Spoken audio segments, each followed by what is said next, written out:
Again, very good afternoon, children. In the last video, we have seen the major physical features of India. They are the theory of plate tectonics, number second, the formation of Indian subcontinent, and number third, the Himalayas and the northern plains. Let's go ahead. Now we shall see major physiographic division of the country.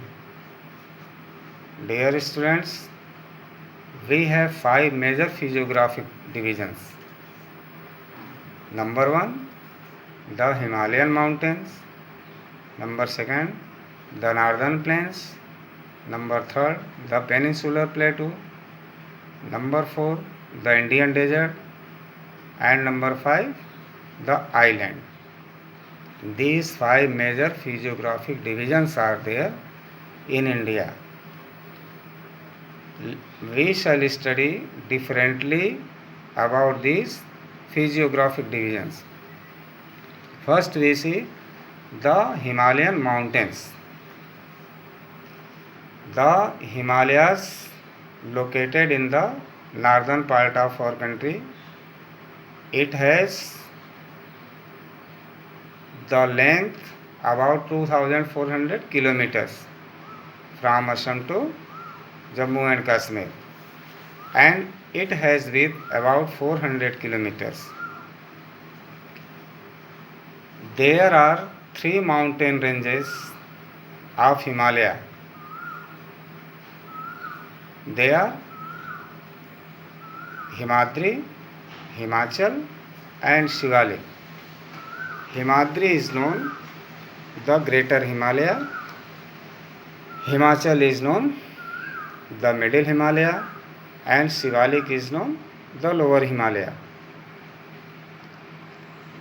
Himadri exists height about 6,000 meters, and it has width about 50 kilometers. Number 2, Himachal. It has height about 4,500 meters and width is approximately 150 kilometers to 300 kilometers. Number 3, Shivalik. It has height about 1,100 meters and width is 10 to 15 kilometers. This is known the Lower Himalaya. Number 2, the northern plains. This is the system of 3 major rivers.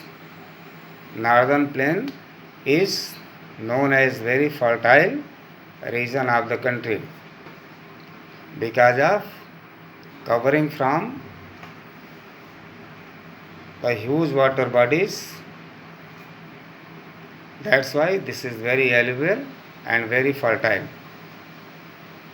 They are the Indus, the Ganga and the Brahmaputra.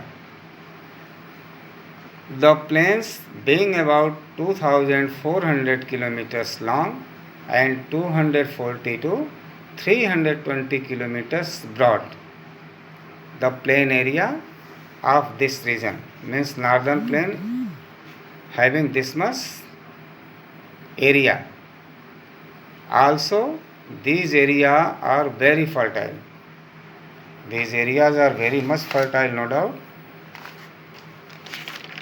The rivers bring very much alluvium during the rainy season and deposits the alluvial soil over the lands. The Ganga plain extends between Ghaggar and Tista rivers. It covers the state of North India. It is also known as flatland. A very large part of the country is acquired by the Ganga rivers, and the water which comes with this river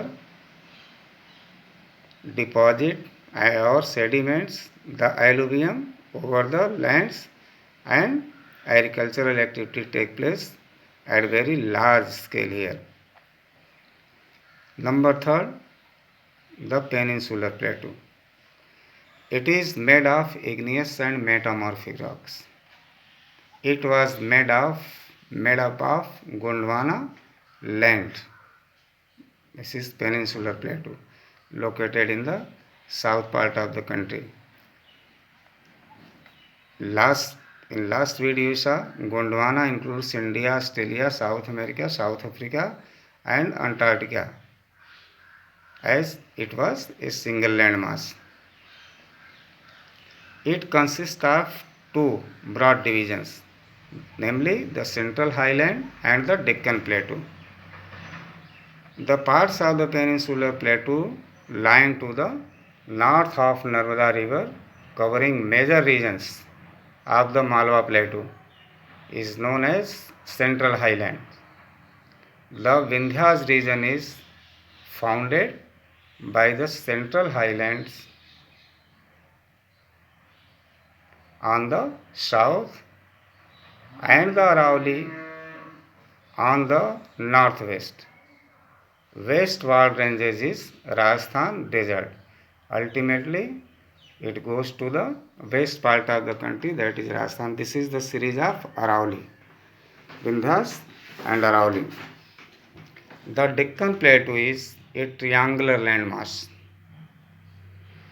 that lies to the south of the river Narmada.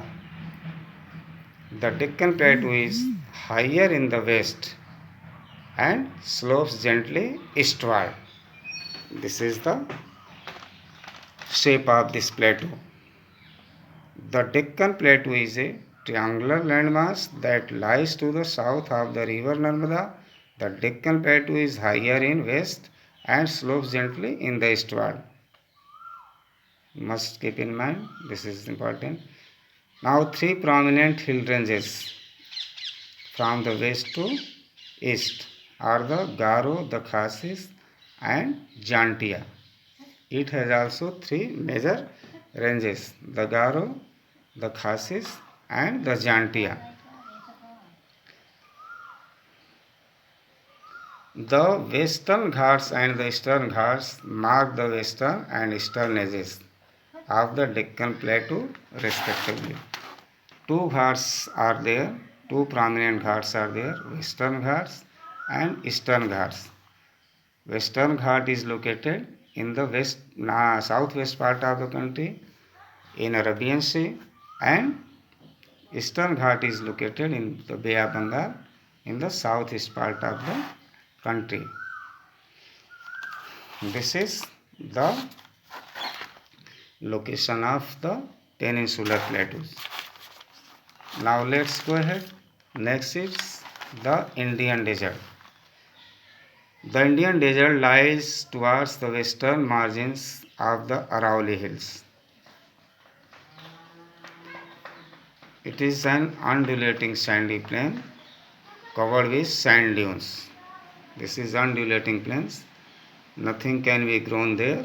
Only some thorny or cactus can be grown because of huge scarcity of water. No water body is there. Only single rivers flow there, that is Luni. That is also seasonal river. During the monsoon, the water comes in this river. After a short time, it dries. So there is no too much importance of this river, that is Luni. It has very less vegetation, very poor vegetation. The land is very arid. No agricultural activity take place here. Next, we shall see afterwards. Till then, you study up to this much points. Thank you.